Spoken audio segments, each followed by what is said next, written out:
Halo sobat, kabar harian. Ribuan demonstran memadati jalan-jalan Tel Aviv pada Kamis malam hingga Jumat pagi 18 Desember 2025 untuk mengadili Perdana Menteri Benjamin Netanyahu memperluas jaringan korupsi yang telah berlangsung hampir 1 tahun. Masa menuntut agar PM Israel segera dihentikan dan dihukum sebesar-besarnya. Sehari sebelumnya, kantor Perdana Menteri menyatakan Kabinet Keamanan yang beranggotakan sejumlah menteri senior memutuskan untuk merebut dana perbaikan. Survei opini publik menunjukkan mayoritas besar warga Israel mendukung penghentian jabatan Benjamin Netanyahu di Tel Aviv yang telah menjadi pusat aksi unjuk rasa yang mendesak pemerintah untuk segera mungkin mendakwah Netanyahu. Aksi Kamis malam itu dihadiri lebih dari 100.000 orang. Menurut penyelenggara, para demonstran mengibarkan bendera Israel, membawa poster bergambar PM Israel dan spanduk yang mengkritik pemerintah atau mendesak Trump menghentikan Netanyahu dari jabatan tersebut.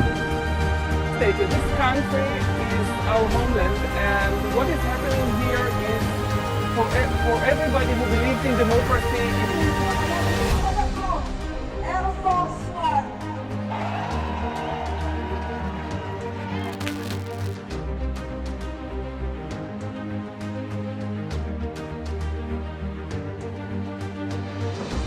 Puluhan ribu warga Israel dilaporkan mengepung rumah Perdana Menteri Benjamin Netanyahu. Mereka bergabung dengan keluarga para sandera menggelar demo besar-besaran di Tel Aviv Sabtu.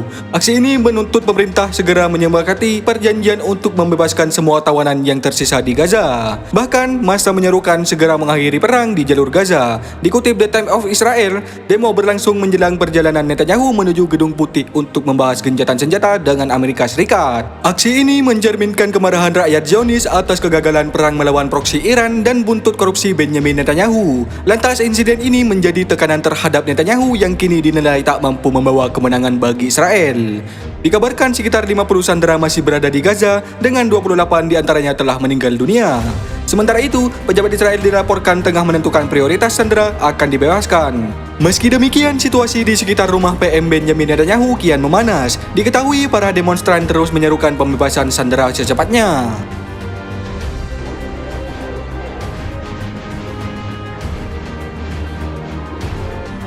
Israeli people are hostages to the right-wing government, the people of Gaza.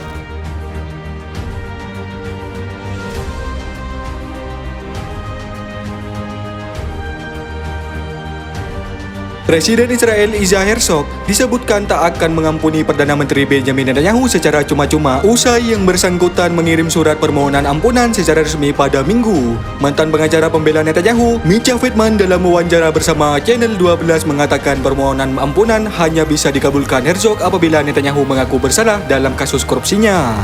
Pada Minggu, Netanyahu secara resmi meminta agar Herzog mengampuninya dalam kasus korupsi yang menjeratnya. Netanyahu didakwa atas 1 tuduhan suap dan 3 tuduhan penipuan serta pelanggaran kepercayaan dalam 3 kasus terpisah.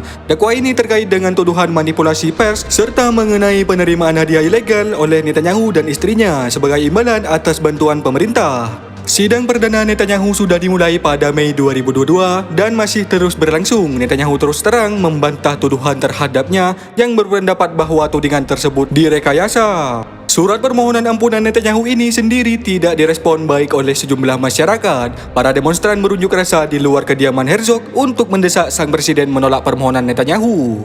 Herzog sementara itu mengatakan tengah meninjau permohonan Netanyahu. Ia juga membantah laporan yang menyebutkan dirinya berkenan mengabulkan permohonan dengan syarat Netanyahu mengakui kesalahan serta meninggalkan dunia politik. Surat permohonan ampunan Netanyahu terdiri dari 111 halaman. Dalam surat itu, Netanyahu tidak mengakui kesalahan maupun menyatakan penyesalan. Menurut Friedman, seorang presiden Israel hanya bisa memberi ampunan apabila pihak yang berkasus mengakui kesalahan. Mustahil jaksa agung atau jaksa penuntut merekomendasikan presiden untuk mengampuni seseorang tanpa adanya pengakuan bersalah. Jika Netanyahu membingkai permohonan ampunannya sebagai sesuatu demi kebaikan negara, maka presiden dapat menyimpulkan bahwa Netanyahu harus menerima persyaratan atau mencapai itu, termasuk kemungkinan mengundurkan diri dari kehidupan politik, kata Friedman.